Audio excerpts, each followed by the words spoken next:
नमस्कार। Learn with आभास से मैं राकेश यादव आप सभी का स्वागत करता हूं।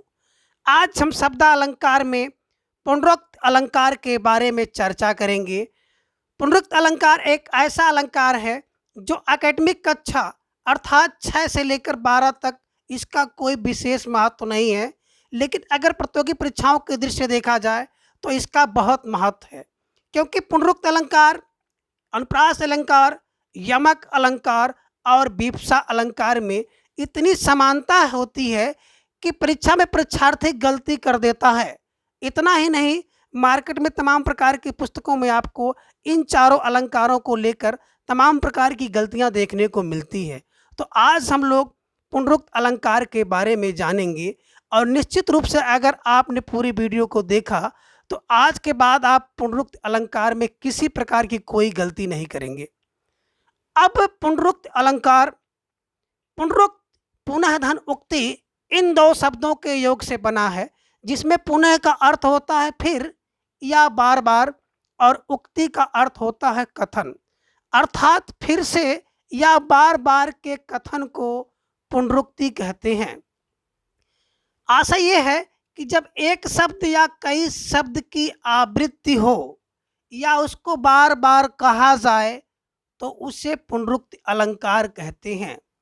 परिभाषा के रूप में आप इस प्रकार से परिभाषित कर सकते हैं कि अभीष्ट भाव को सुंदर बनाने के लिए जब एक ही शब्द की आवृत्ति अनेक बार हो तो वहां पर पुनरुक्त अलंकार होता है। एक बार फिर देखें, अभीष्ट भाव को सुंदर बनाने के लिए जब एक ही शब्द की आवृत्ति अनेक बार हो तो वहां पर पुनरुक्त अलंकार होता है। अर्थात आप कह सकते हैं कि जब एक शब्द या कई शब्द की आवृत्ति बार बार हो या अनेक बार हो लेकिन उनका अर्थ एक ही हो तो वहां पर पुनरुक्त अलंकार होता है। कहने का आशय है कि किसी साधारण शब्द की आवृत्ति होती है तभी जो है पुनरुक्त अलंकार होता है, अर्थात उसका अर्थ ना बदले, भले ही वो शब्द बार बार आए, 2 बार आए या अनेक बार आए, लेकिन उन सभी शब्दों का अर्थ एक ही हो तो वहां पर पुनरुक्त अलंकार होता है। अब पुनरुक्त अलंकार के कुछ उदाहरण आपको देखने को मिलेंगे। तो सबसे पहले उदाहरण है, मधुर मधुर मेरे दीपक जल, युग युग प्रतिदिन प्रतिक्षण। अब देखें, इस पंक्ति में आपको मधुर मधुर शब्द 2 बार आया है और दोनों मधुर का अर्थ होता है निरंतर या लगातार जलते जलते रहना। किसको कह रहा है? दीपक को कह रहा है कि जो आत्मा रूपी दीपक है ये क्या करे?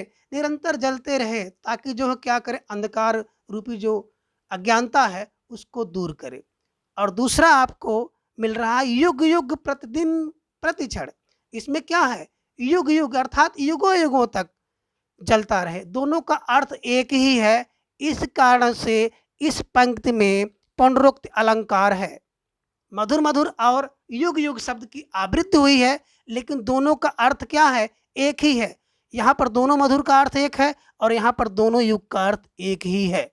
और दूसरी पंक्ति देखें, अर्थात दूसरा उदाहरण आपको देखने को मिल रहा है, बिहग बिहग, अर्थात बिहग बिहग शब्द 2 बार आया है और दोनों का अर्थ एक है। फिर चहक उठे ये पुंज पुंज, और पुंज पुंज शब्द भी आपको बार बार अर्थात 2 बार आया है और दोनों का अर्थ एक है। बिहग बिहग का अर्थ है पक्षी से, दोनों बिहग का अर्थ पक्षी है और दोनों पुंज का अर्थ यहाँ पर समूह है। इस प्रकार से बार बार आने पर भी दोनों का अर्थ एक है, इस कारण से यहाँ भी पुनरुक्त अलंकार है। और तीसरा है, पोथी पढ़ पढ़ जग मुआ, पंडित भया न कोय। पोथी पढ़ पढ़, यहाँ पढ़ पढ़ शब्द क्या है? 2 बार आया है और दोनों का अर्थ एक है, अर्थात पढ़ने से है, इसलिए इसमें पुनरुक्त अलंकार है। और चौथा है, पुनि पुनि कहत कौन है माता, कौन है तात। इस पंक्ति में आपने क्या देखा कि पुनि पुनि शब्द की आवृत्ति हुई है, अर्थात 2 बार आया है और दोनों का अर्थ हो एक ही है, अर्थात दोनों का अर्थ है बार बार, और बार बार एक अर्थ होने के कारण इस पंक्ति में भी पुनरुक्त अलंकार है। और पांचवा देखें, निरख सखी नदी की धारा, ढलमल ढलमल चंचल चंचल, झलमल झलमल तारा। प्रस्तुत पंक्तियों में आपको देखने को मिल रहा है ढलमल ढलमल शब्द 2 बार आया है और दोनों ढलमल का अर्थ है ध्वनि से है, और इसी प्रकार से चंचल चंचल शब्द आपको 2 बार देखने को मिल रहा है और दोनों चंचल का अर्थ एक ही है, अर्थात तीव्रता से है। और झलमल झलमल, दोनों झलमल झलमल का अर्थ है झिलमिलाना से, टिमटिमाने से है। अतः यहाँ पर इन सभी उपयुक्त अलंकारों में पुनरुक्त अलंकार है। क्यों? क्योंकि बार बार आवृत्ति होने पर भी इन सभी के अर्थ एक हैं। अतः इन सभी पंक्तियों में या इन सभी कविताओं में पुनरुक्त प्रकाश या पुनरुक्त अलंकार है। देखिए बच्चों, जो पुनरुक्ति अलंकार होता है, पुनरुक्ति अलंकार में कोई शब्द जो है बार बार आता है, और जो अनुप्रास अलंकार है तो अनुप्रास अलंकार में कोई वर्ण या अक्षर बार बार आता है। तो अनुप्रास अलंकार और पुनरुक्त अलंकार में यही अंतर है कि अनुप्रास अलंकार में कोई वर्ण आता है या अक्षर आता है, और पुनरुक्त अलंकार में कोई शब्द बार बार आता है और उसका अर्थ एक ही रहता है, तो वहाँ पर पुनरुक्त अलंकार होता है। अब हम बात करते हैं यमक अलंकार की। तो यमक अलंकार में भी शब्द बार बार आता है, जोड़े में आता है या युग में आता है, और पुनरुक्त अलंकार में भी शब्द कभी कभी जोड़े में आता है। अब दोनों में अंतर क्या है? तो पुनरुक्त अलंकार में जो शब्द आता है उन दोनों शब्दों का या सभी शब्दों का अर्थ एक होता है, अर्थात अर्थ कभी भी नहीं बदलता है। जबकि यमक अलंकार में शब्द जितने बार आएगा उतना अर्थ उसका होता है। अगर 2 बार शब्द वही आता है तो उस शब्द का 2 अलग अलग अर्थ होता है। और तीसरा अलंकार जो आपको सबसे ज़्यादा डाउट क्रिएट करता है वो है विवक्षा अलंकार।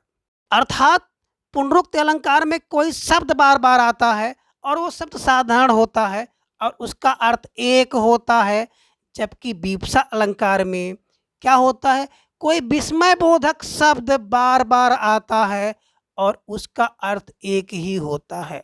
तो आगे की कक्षा में हम लोग अगला अलंकार विवक्षा अलंकार विस्तृत रूप से पढ़ेंगे। तो निश्चित रूप से जो भी आपको थोड़ा सा डाउट अभी भी बना हुआ है वो निश्चित रूप से खत्म हो जाएगा, खास तौर से पुनरुक्त अलंकार और विवक्षा अलंकार को लेकर।